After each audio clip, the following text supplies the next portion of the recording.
El Ministerio Apostólico de Enseñanza y Predicación Rema Internacional presenta hoy la proclamación de las buenas nuevas de Dios para tu vida. El mensaje de ayer, el mensaje de hoy y el mensaje para la eternidad a los que tienen hambre y sed de la palabra de Dios. Un querigma de Dios para el que oiga, el que tiene oídos para oír.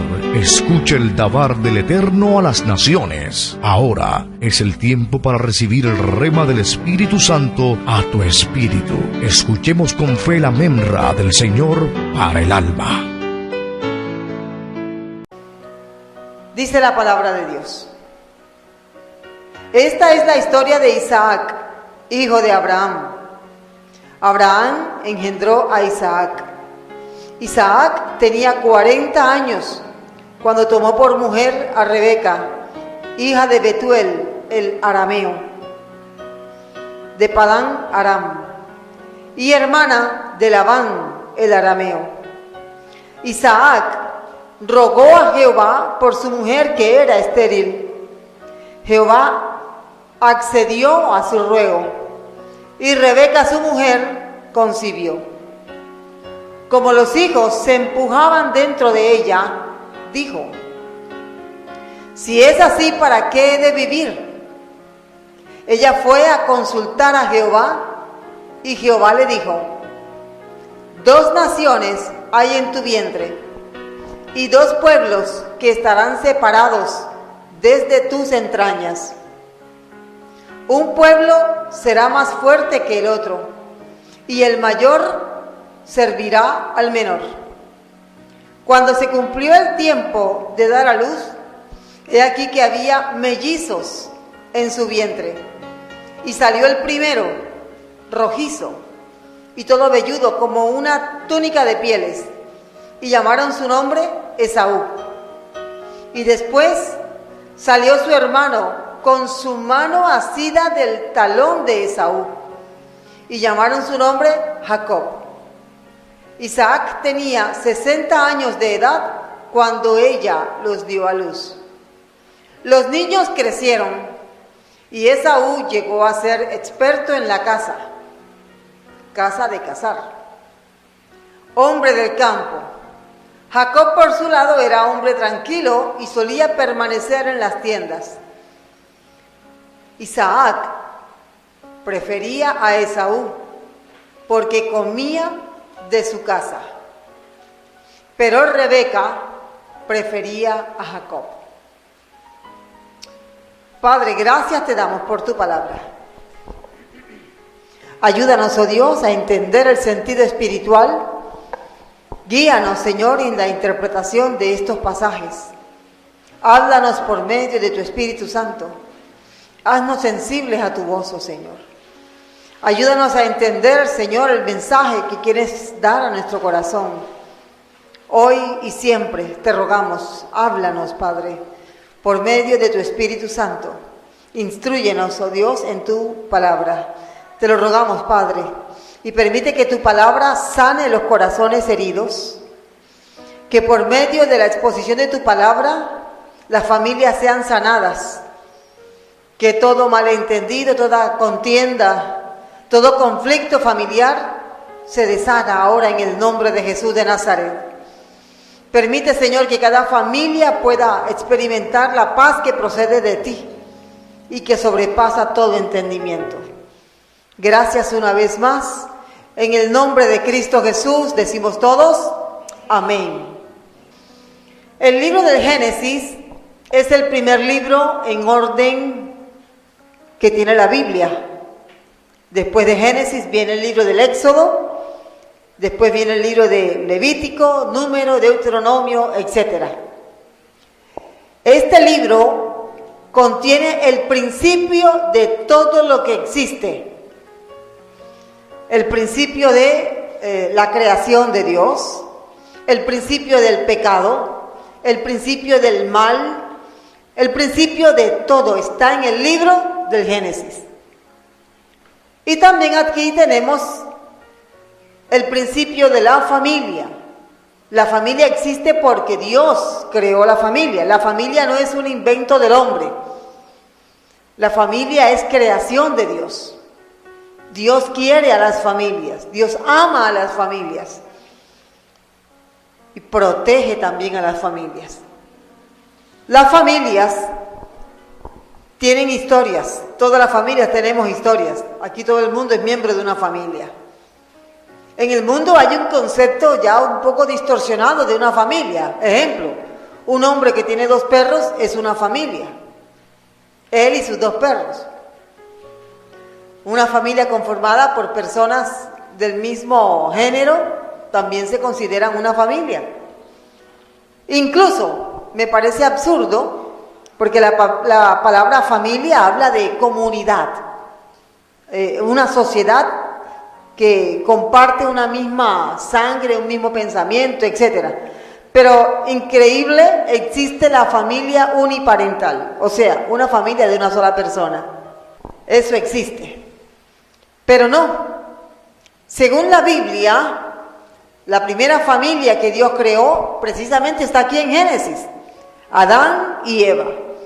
Tuvieron su primer hijo Caín, su segundo hijo Abel, y allí comienza una de las primeras historias muy tristes de una familia.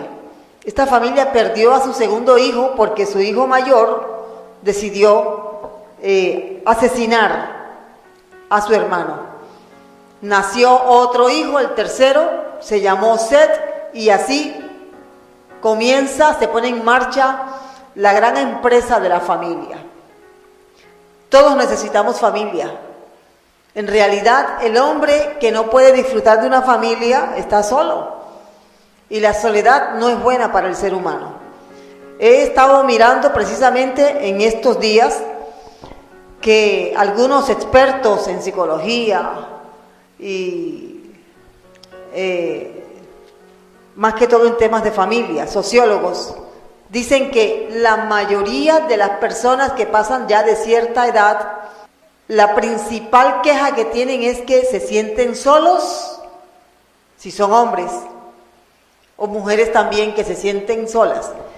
Pero la mujer es un poquito más recursiva. Por ejemplo, vienen 3 amigas, se asocian y salen y viven juntas, no por nada sexual, sino para envejecer juntas y buscar compañía. El hombre es un poquito más aislado, ya después de cierta edad, sobre todo los de la tercera edad, muchos prefieren vivir solos y permanecer solos, aunque están sufriendo, porque la soledad no le gusta a nadie. De pronto hay momentos en que queremos tener un poquito de paz, pero creo que nadie quiere vivir solo. No es normal, entre otras cosas. Así que hemos sido diseñados por Dios con la necesidad de vivir en familia. Eso es importante. Entonces, amamos a nuestra familia, amamos a nuestros hijos, a nuestros padres, hermanos, los amamos. Ellos son parte de nuestra composición social, mental. Así lo dispuso Dios. Y aquí en Génesis tenemos el principio de la familia. De todas estas familias, escogí una familia. La familia de Isaac, Rebeca, Esaú y Jacob. Comienza aquí en el capítulo 25 del Génesis. Voy a enseñar acerca de esta familia teniendo en cuenta o imaginándome que aquí están en esta hora, está el señor Isaac, la señora Rebeca, el joven Jacob, el joven Esaú. Podría ser cualquiera de nosotros. Miremos entonces esta historia, qué gran historia. Sobre todo porque Isaac es el segundo hijo de Abraham, el padre de las promesas, el padre de la fe. Abraham, el amigo de Dios, llamado también así. Según la historia bíblica, se nos narra, el Espíritu Santo, experto en narrador de historias bíblicas, Isaac se casó un poquito tarde, por lo menos para nuestro tiempo, 40 años es un poquito tarde. Pero Isaac era el hijo consentido. Sus padres eran ancianos, tenía todo en su casa. Cuando muere su mamá, Sara, ella logró verlo crecer a pesar de su ancianidad, él queda muy triste. Así que el papá, viendo que Isaac estaba solo y ya estaba en edad de casarse y no había procurado buscar esposa, Abraham decide buscarle la esposa a Isaac. Manda a su siervo de confianza, Eleazar, a buscarle esposa a Isaac. Eleazar le trae la esposa se llamaba Rebeca. Y Rebeca se casa con Isaac y es una historia muy bonita la relación entre Isaac y Rebeca. Pasa el tiempo y Rebeca no podía tener hijos. Esto es algo un poco extraño, ya que Isaac lleva en sus hombros la carga de levantar un linaje poderoso, porque él es hijo de Abraham, a quien fueron hechas las promesas también. Las promesas de en tu simiente serán benditas todas las familias de la tierra. Así es. Y resulta que primero Sara era estéril y ahora Rebeca es estéril. Así que Isaac clama al Señor y el Señor responde la oración de Isaac. Rebeca concibe, pero esta concepción es doble. Rebeca queda entonces encinta de mellizos y parece que el embarazo era como tan tormentoso por la angustiosa pelea que había entre los dos bebés, que ella clama al Señor. Este es un caso extraño, pero aquí dice, ella habló, ella consultó con Jehová, porque ella sufría por la incomodidad que ella padecía por los movimientos que había de los dos bebés. Y el Señor le dice lo siguiente: 2 naciones hay en tu vientre, 2 pueblos. Primero le dice 2 naciones y después le dice 2 pueblos. Un pueblo será más fuerte que el otro y el mayor servirá al menor. Cuando ya se da el tiempo de nacer, dice la Biblia que primero nació Esaú, un muchachito. Dice aquí la versión que tengo aquí, que es Reina Valera del 2006, dice que era rojizo y velludo. Y nace Jacob, que era lampiño. Desde el momento del nacimiento ya Rebeca sabía que esos 2 hombres no se gustaban. Estando en el vientre peleaban, así por lo menos es lo que da a entender Rebeca. Y al nacer, Jacob nace agarrado del talón de Esaú. La contienda de esta familia comenzó en el vientre. Podríamos incluso decir, debió ser una sola nación, pero habían 2. Debía ser una sola sociedad o una sola familia o comunidad, que es la siguiente palabra que se usa para referirse a pueblo. En las versiones normalmente se tradujo como pueblo, pero también se puede traducir como comunidad o familia.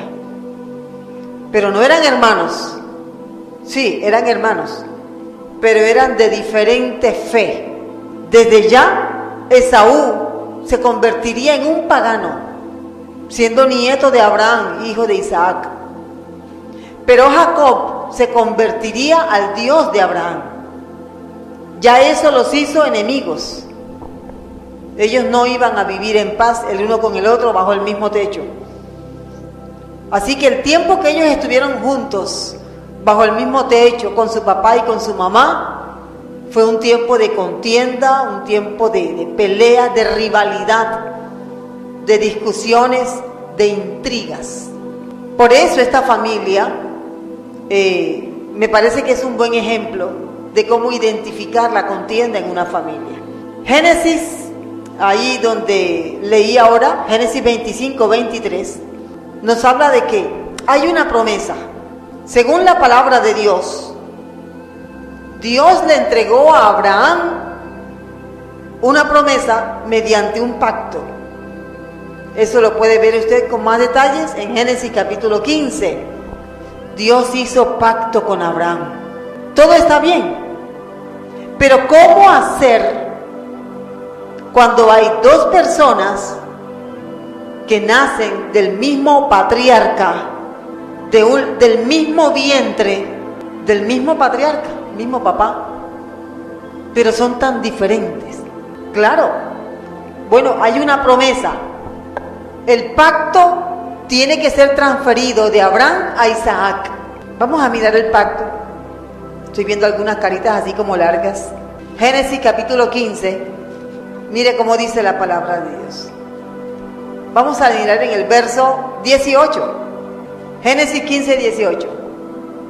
En aquel día hizo Jehová un pacto con Abraham. Aquí todavía no le había transformado el nombre. Diciendo, a tu descendencia que todavía Abraham en ese entonces no tenía, daré esta tierra, desde el río de Egipto, el Nilo, hasta el gran río Éufrates. Tu descendencia, Abraham. Así que Abraham tuvo muchos tropiezos para tener su descendiente, Isaac, pero los tuvo. Él tenía 100, Sara 90, pero tuvieron su bebé. Ya por lo menos con Isaac, aquí me estoy volando la historia de Ismael porque no es el momento, de eso hablaremos otro día. Pero ya teniendo a Isaac, hijo de Abraham, hijo de Sara, ya, ahora sí, comienza la empresa de la descendencia de Abraham. Isaac se casa tarde. Podríamos pensar en Abraham, ay Señor, me prometió que mi descendencia sería como la arena del mar, como las estrellas, y este muchacho no busca esposa. O sea, yo pienso que Abraham tuvo que haber sufrido bastante, porque primero no tenía hijos porque Sara era estéril. Ya por fin tiene al hijo, con todos los tropezones que tuvo con Ismael, con Agar, y ahora resulta que el muchacho no le interesa casarse, él quería estar en casa.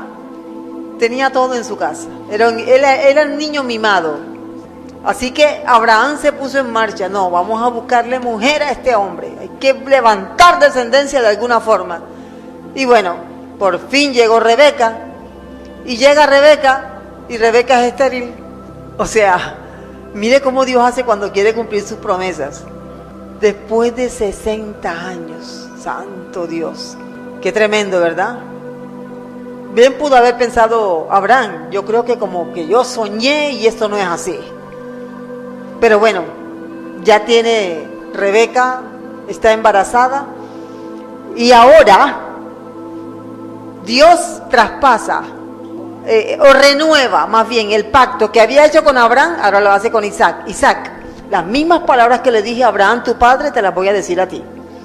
En tu descendencia, todo eso. Ahora la tarea la tiene Isaac. Ahora Isaac carga con esa gran responsabilidad. Tengo que levantar descendencia. Tiene dos. ¿Cuál de los dos va a recibir la responsabilidad que yo recibí? Pero Isaac, de pronto él era un poquito como tan, ¿cómo podemos decirlo? Pensando que él estaría aquí sentado, sin ser fuertes, trágicos. Isaac era bastante quieto, demasiado quieto. Dice la Biblia que la contienda no solamente comienza con Isaac prefiriendo a Esaú y Rebeca prefiriendo a Jacob. No, y esos muchachos peleaban en la barriga de la mamá. Pero esto acentuó esa contienda. Dice la Biblia que Isaac prefería a Esaú.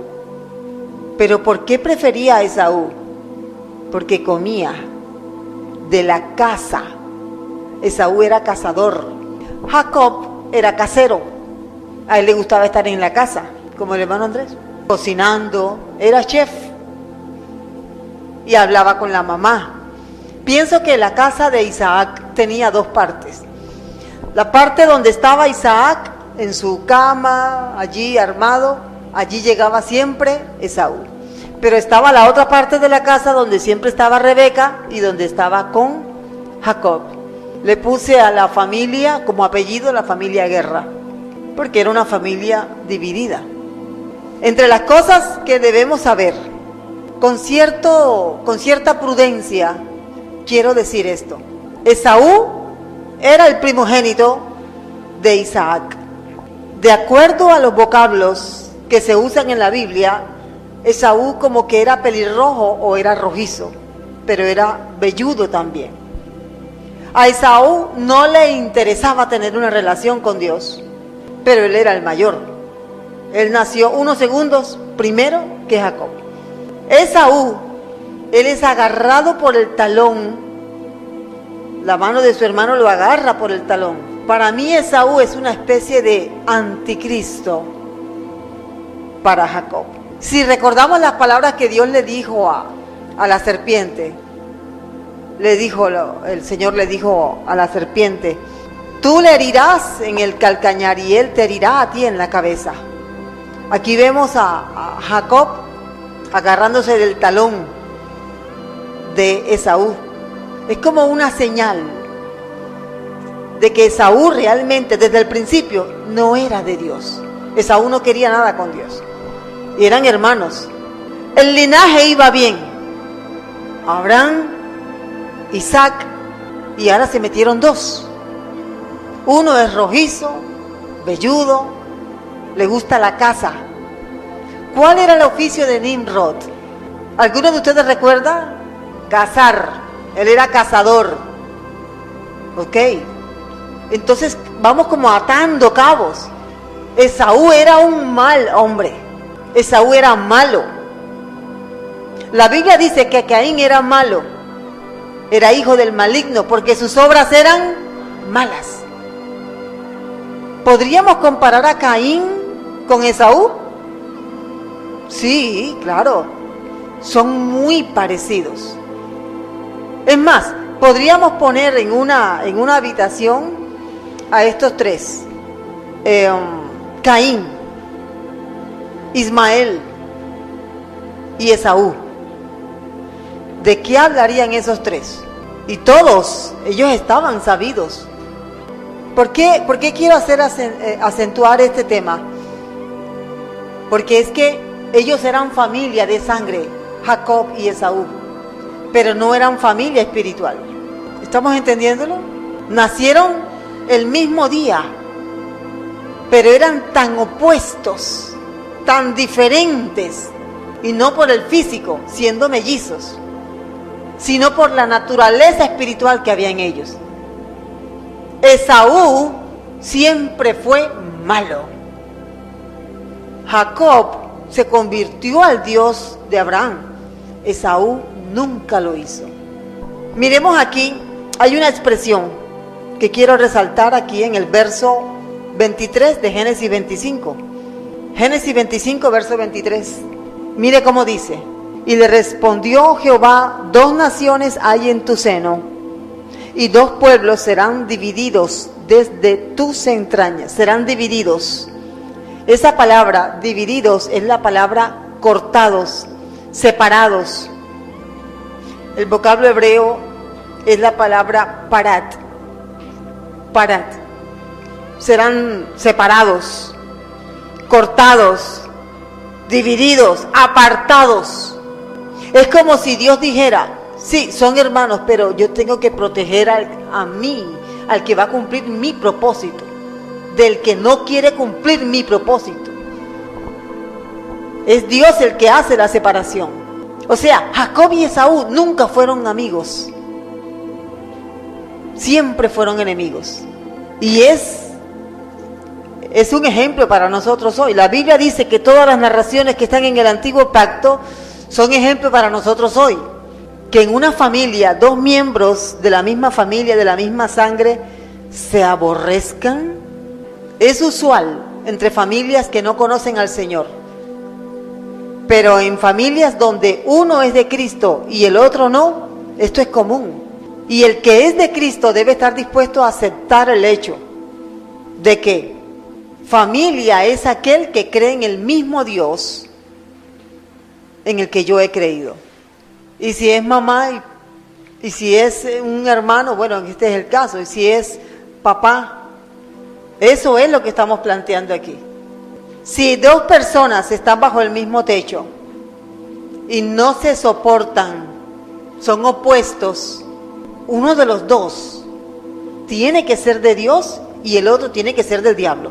Y el que es del diablo va a hacer de todo para imposibilitar la armonía. Pero ¿qué tiene que hacer el que es de Dios? ¿Ponerse los guantes? Tiene que soportar con paciencia, tiene que sobrellevar. ¿Por qué? Porque esa es la forma en la que el diablo está tratando de dañarlo. ¿Cómo dijo Jesús cuando los discípulos, hablando con los discípulos, referente a que 2 en una familia estarían contra 3? Hay una palabra en especial que usó Jesús. Yo no vine a traer paz, sino espada. Yo no vine a traer paz, sino espada.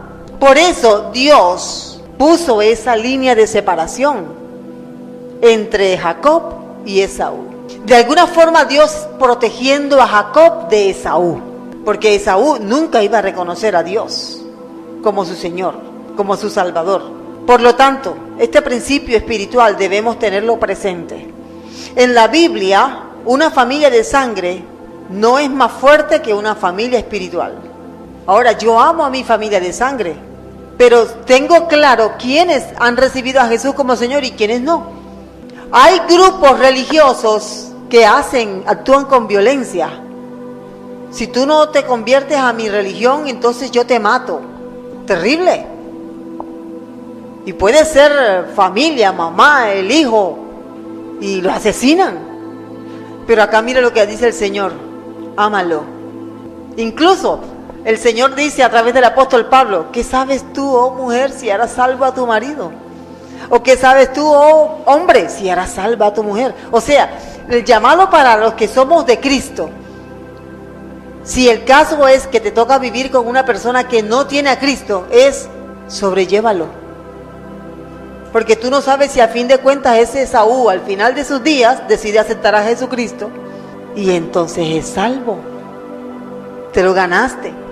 Hay un testimonio, bueno, muchos, pero en este momento hay un testimonio de una chica creyente en el islamismo y conoció a un compañero universitario, un compañero en la universidad, y de alguna forma él le habló de Cristo, ella se convirtió a Cristo, pero ella no podía decirle al papá ni a la mamá que ella era de Cristo, así que tenía que hacer todo a escondidas, con mucho sigilo, porque como su familia descubriera que ella era cristiana, iba a sufrir terribles consecuencias. Bueno, el hermano la descubrió escuchando música cristiana y leyendo la Biblia, la denunció delante del papá y el papá la botó de la casa, la desheredó por ser de Cristo, porque así actúan ciertos grupos religiosos. Si tú no eres de mi misma religión, entonces yo tengo que quitarte la vida, tengo que echarte, Eso es lo que hace la religión, hermano. Pero la fe en Jesucristo no hace eso. Es más, el Señor Jesucristo nos llama a amar a nuestros enemigos. Amén. ¿A qué nos llama el Señor? A amar a nuestros enemigos. Así dice la Biblia. No me hagas así como todo lo posible, en todo lo que de mí depende estar en paz con todos, debo procurarlo. Edom.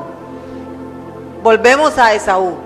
Esaú mantenía contienda con su hermano, pero hubo una ocasión en que Esaú, que tenía la primogenitura, quiere decir que en el momento en que Isaac tuviera que entregar el cetro, digamos así, vamos a llamarle, el cetro de herencia, mira, yo tengo una responsabilidad que me la pasó mi papá, ahora te la voy a pasar yo a ti.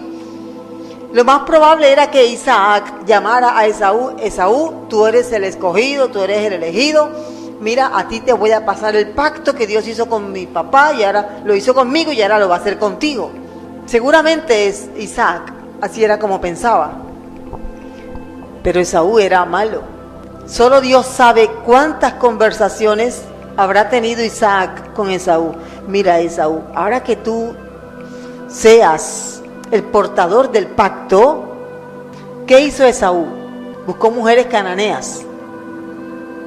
Hace tiempo aquí aprendimos los peligros de la unión desigual, ¿verdad? El yugo desigual. El yugo desigual, una de las cosas que hace es que daña la descendencia. Si tú eres de Cristo y te casas con una persona que no quiere nada con Cristo, porque es bonita, porque es hermoso, porque tiene dinero, por lo que sea, la descendencia se dañó. Siempre creo que hay esperanza. Esaú buscó mujeres cananeas. Una se llamaba Olivama y la otra Basemat, hija de Ismael, y la otra hija de un cananeo, un eteo, idólatras, paganas, malvadas, y se la llevó allá al papá y a la mamá. Pienso que Isaac, Dios mío, este muchacho, bueno, pero vamos a imaginar que estas muchachas que él trajo aquí son un pasatiempo, pero y cuando comenzó a tener hijos, ya eso era descendencia, ya esa era la descendencia de Esaú. ¿Y cómo iban a ser educados esos niños? Como cananeos. Hoy no existen los edomitas. Se dañó esa descendencia, se dañó y se perdió. Así que Dios permitió algo que es lo que hace esta historia más llamativa, o le pone cierto picante. Esaú tenía su cocina, Jacob tenía su cocina. Habían dos cocinas. Llega Esaú cansado, hambriento, y en ese tiempo encender el fogón era una tarea. Así que ya Jacob tenía lista su comida, frijoles, porque la Biblia dice que era un potaje rojo. Esaú le decía, ese potaje, ese, el rojo. Y Jacob le dijo, bueno, hasta creo que fue instruido por la misma Rebeca, dile que te venda la primogenitura. Y Jacob le hizo el negocio, le ofreció el negocio, y Esaú, bueno, yo me voy a morir, ¿para qué me va a servir? Vendió su primogenitura. Eso hoy día podríamos compararlo con, hermana, le vendo mi apellido.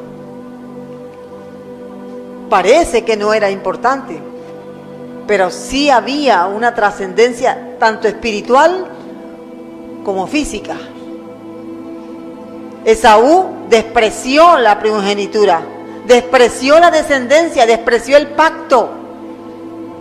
Esaú era malvado. Mire todo lo que la contienda logró aquí alcanzar.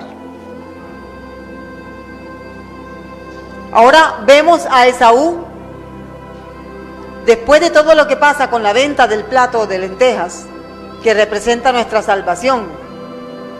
Tenga cuidado de no vender la salvación por algún ofrecimiento barato. La salvación no tiene precio. El Señor Jesucristo nos la otorgó por medio de su sangre derramada en la cruz, y yo debo tenerla en muy alta estima. Cuando llega el momento de la disciplina, Isaac y Rebeca llaman a Jacob, porque Jacob no tenía descendencia todavía. Jacob no había buscado mujer. Esaú sí había buscado mujer. Ya tenía descendencia dañada. Eran cananeos. Así que la familia se para allá apartado, todo enojado, es Esaú. Y en toda la mitad de la sala, Jacob regañado. Y Isaac le dice, Jacob, te vas a ir a Padán Aram, allá te vas a casar con una de las hijas de Betuel, o nietas de Betuel, ya estaban crecidas, ya eran mayores. No vayas a casarte con una cananea.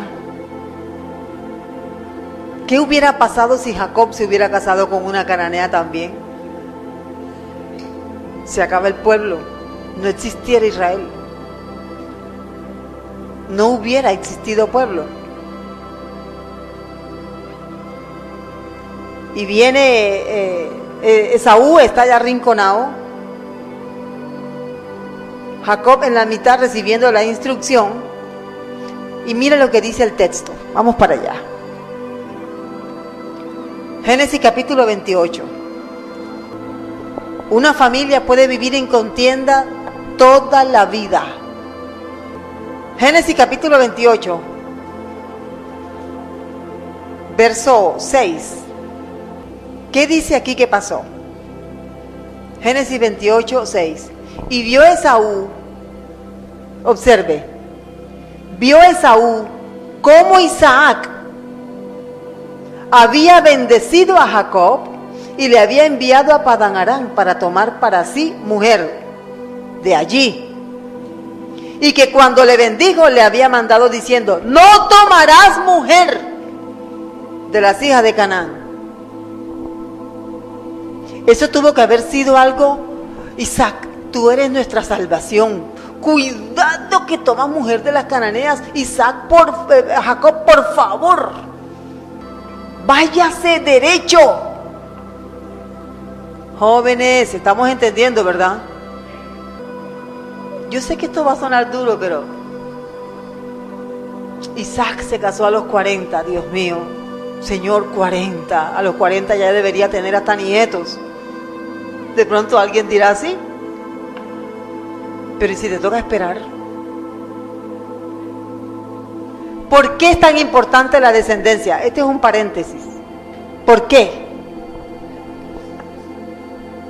En el caso de Israel, porque de ese pueblo, de esa descendencia iba a nacer el Mesías. Y en el caso de nosotros,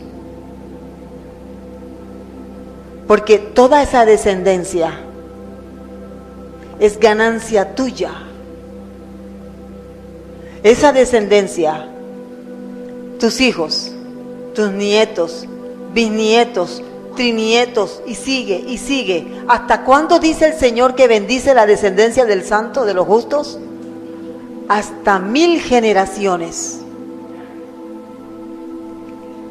Toda esa generación, todas esas generaciones son ganancia tuya. ¿Me estoy explicando, mis hermanos? Esa gente en el cielo cuenta como ganancia tuya. Y esa ganancia, ¿sabes cómo se representa? Aquí en la tierra diríamos así, en dinero, pero allá en el cielo está representado en gloria, en poder. Espero haberme explicado. Entonces, una persona que tristemente no tiene descendencia en la fe, hablo de descendencia biológica, que tu hijo tenga, mire que Abraham solamente necesitó un hijo, ya con ese tenía para multiplicarse como la arena del mar. Todo eso es gran ganancia para Abraham. Todo eso será contado como gente que se ganó a Abraham. Pero quien no tuvo en cuenta o no tiene en cuenta la descendencia, no tiene nada que ganar. Sino que, como dice el apóstol Pablo, será salvo así como por fuego, como tizón escapado de la candela. Aquí ahora tenemos a Esaú hablando con Ismael. ¿De qué hablarían esos dos? Él va y se junta con una de las hijas de Ismael. El tema de ellos tuvo que haber sido el mismo, ¿no? ¿A ti también te robaron la primogenitura? Sí. Bueno, venga, traigan unos mariachis, unas frías allí, vamos a hablar aquí. Ese par de borrachos ahí hablando de venganza, llenos de amargura. Fíjese, los hijos de Esaú odiaban a Israel. Los nietos de Esaú odiaban a Israel. Cuando Esaú tomó tierra, a la tierra de Esaú le llamaron Edom. La palabra Edom en hebreo significa rojo. Y esa gente odiaba a Israel. Eran perversos. Y de generación en generación se transmitió ese odio. Eso fue una maldición generacional que persiguió a la familia de Esaú. ¿Por qué? Hebreos capítulo 12, vamos a mirar. Hebreos 12, verso 15, 16, dice aquí: mirad bien, no sea que alguno deje de alcanzar la gracia de Dios, que brotando alguna raíz de amargura os estorbe y por ella muchos sean contaminados. No sea que haya algún fornicario o profano. ¿Por qué profano? Porque siendo miembro de un linaje especial, decidió vender su primogenitura y prostituirse, fornicario, como Esaú,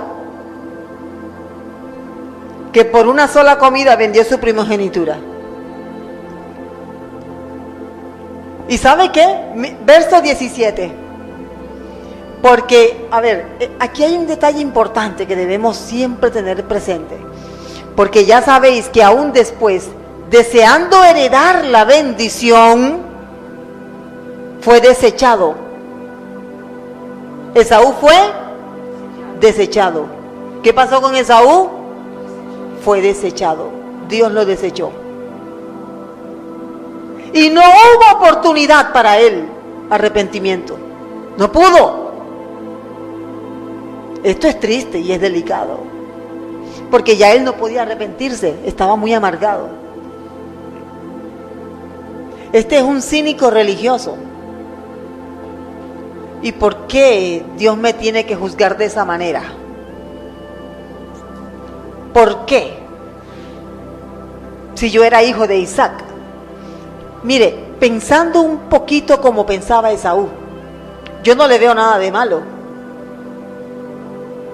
¿Por qué Dios es?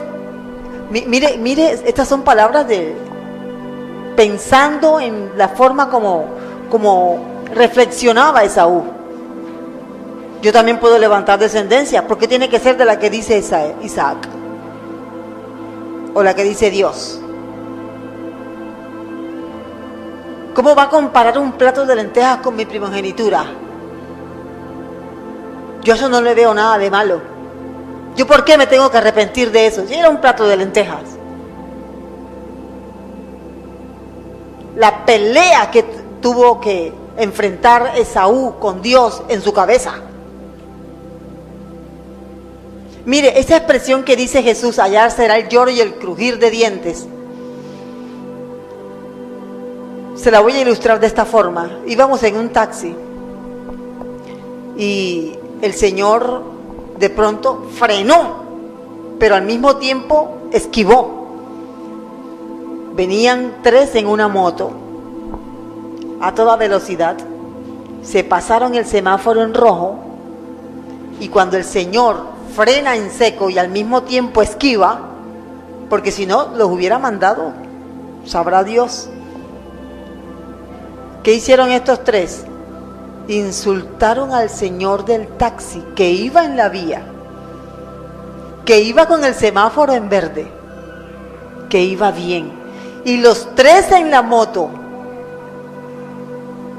que se volaron el semáforo en rojo, insultaron al señor. ¿Cómo se llama eso? Descaro, cinismo. ¿Y usted no sabe que la gente actualmente está actuando así? Tú no sabes por qué yo me pasé el semáforo en rojo, no se meta. Eso es problema mío. Aquí uno hace lo que puede. Pero están volándose, se están poniendo de ruana las señales de tránsito y se justifican. Yo pienso que ahora mismo los policías de tránsito deberían estar bien armados por las situaciones que ellos tienen que enfrentar. El hombre que llega al hospital, llega tarde, ya perdió el turno y se ha dado puño con el vigilante, porque lo tenían que atender aunque llegó tarde. Cinismo. Es lo mismo. ¿Por qué? Ok, yo sé que yo estoy en fornicación, pero así Dios me ama. Y hay grupos religiosos que están enseñando, Dios te recibe como estés, no importa cómo estés. No, no es así, mi hermano. La Biblia dice que todo aquel que recibe a Jesucristo tiene que hacer dos cosas: creer de corazón, confesarle y apartarse. Es más, el mismo Jesús sanó, trató a la mujer adúltera, ¿y qué fue lo que le dijo? No peques más. Le dijo al ciego de nacimiento, no peques, no sea que te venga algo peor. Pero se le está enseñando a la gente que Dios no tiene nada que ver con la vida pecaminosa de la gente. Y hay gente dentro de las iglesias, dentro de comunidades cristianas, que usted los ve cómo lloran, cómo se humillan aparentemente delante de Dios. Y hablan en lenguas, levantan las manos, y usted los ve que espirituales. Y de ahí salen a fumar en una cantina allá a tomar cerveza. Porque Dios los ama así. Porque un predicador falso les enseñó que Dios no importa, a Dios no le importa si tú estás en pecado o no. Lo importante es que tú creas en el Señor Jesucristo. Proliferación de los Esaú. Esaú no podía creer que había perdido la herencia por un plato de lentejas. ¿Qué debió haber hecho Esaú? Papá, yo sé que tú me quieres dar la bendición, pero es que yo se la vendí a Jacob. Entonces yo voy a llamar a Jacob para que tú le des la bendición a él, porque es que él me dio un plato de lentejas y yo le pagué con mi bendición, con mi salvación, con mi herencia. Entonces yo lo llamo y tú le das la bendición a él, ¿oíste? Jacob, ven acá, ¿te acuerdas de la transacción que hicimos? El plato de lentejas a cambio de la primogenitura. Bueno, ven, ya me la van a entregar. Ven para que tú la recibas. Sí, ok, ya voy. Pero no. Después que Esaú comió y quedó, como dicen por allí, revitalizado, apretado, él se cree que yo le voy a vender la primogenitura por un plato de lentejas. Está loco. Pasaron los días y llegó el momento. Hay gente que cree que decir mentiritas no te afecta espiritualmente. Hay gente que lleva realmente doble vida. Son unos mundanos. Pero Dios tiene que recibirlos porque ellos son los chachos de la película en su cabeza. No, así no es. Seguramente Jacob le dijo, tú me la vendiste. Y seguramente Saúl le dijo, pero ¿cómo se te ocurre que yo te voy a dar mi bendición por un plato de lentejas? Eso fue lo que pasó. Por eso es que Esaú no puede aceptar. No. ¿Cómo es posible que Dios me despoje de algo que es mío solamente por una mentirita? Hemos aprendido aquí que el pecado es tan grave, pero tan grave, que la única solución para que nosotros fuésemos salvos era que Jesús muriera en la cruz por nosotros. Y si el pecado no es algo, no te parece algo supremamente grave, entonces la muerte de Jesús no es tan importante. ¿Me estoy explicando, hermanos?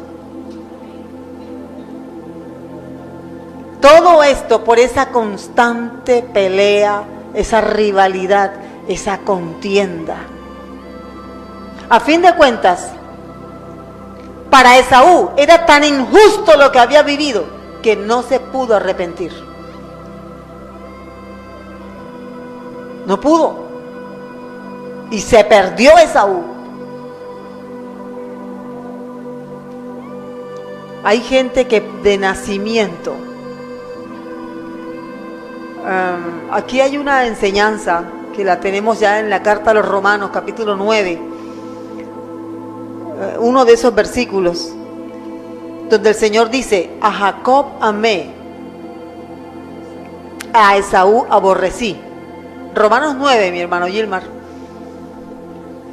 ¿Por qué? A Jacob amé, 9:13. Mas a Esaú aborrecí. Dios sabe cuál es el corazón de cada uno, cómo es el corazón de cada uno. Dios lo conoce. Y no es predestinación, es que Dios lo conoce. Cuidado, a ver. Hay gente que está enseñando, iglesias que están enseñando que Dios predestina para salvación. Error, eso no es así. No hay cita bíblica en la que el Señor predestine para salvación. Es más, Romanos capítulo 9, verso 27 creo que es, voy a buscarlo aquí para no decir lo que no es. Nos dice que el Señor predestina para el llamamiento, para el ministerio, para el servicio, no para la salvación. A ese pasaje que voy. Romanos capítulo 8, 29, 8, 28 y 29. Ese pasaje, téngalo presente. Por eso fue que Dios rechazó a Esaú, pero eligió a Jacob. Dios desde mucho antes sabía, ahí van a nacer dos, pero uno es malo y el otro es bueno. Y sabemos que a los que aman a Dios, todas las cosas les ayudan para bien. Esto es a los que conforme a su propósito. Conforme a su propósito. Repitamos, propósito. Esaú no servía para el propósito de Dios. El que servía era Jacob. Verso 29. Porque a los que antes conoció, vamos a decirlo todos juntos, en voz alta. Porque a los que antes, repítalo otra vez, por favor. Ahora repita, antes conoció. Más fuerte. Esa es la clave. Conocimiento anticipado. No es que Dios designa, este se va a salvar, me cae bien, este no, este que se vaya para el infierno. No, Dios no hace eso. Esa teología enseña que todos estábamos condenados, pero que Dios por su misericordia eligió a unos. No, la Biblia dice que Dios no hace acepción de personas. Amén. Igual nosotros. A los que antes conoció, también los predestinó. Entonces, ¿por qué Dios predestina? ¿Por qué Dios predestina? No les entiendo. Porque nos preconoce. ¿Nos predestinó para qué? ¿Para ser salvos? ¿Para qué? Para que fuésemos hechos conforme a la imagen de su Hijo. Para su propósito. Dios tiene un propósito y eso es más importante que el propósito tuyo o mío. ¿Qué pensó Esaú? ¿Yo le sirvo al propósito? Claro que sí. Pero es que ella tiene mujeres cananeas. Eso no importa. Dios no hace excepción de personas. Las cananeas también pueden entrar. Estamos hablando de un cínico. Pero es que tú perdiste la herencia porque la vendiste por un plato de lentejas. No, yo no acepto eso. Además, ese plato de lentejas ya ni está en mi cuerpo. No, eso no puede ser. Y Dios le dijo, no. Si Esaú se hubiera arrepentido, me arrepiento y pido perdón. ¿Sabe qué? Dios hubiera tenido misericordia, pero él decía, no. Es injusto lo que está haciendo Dios conmigo. Se llenó de amargura. Claro, por eso fue que dijo, voy a matar a mi hermano.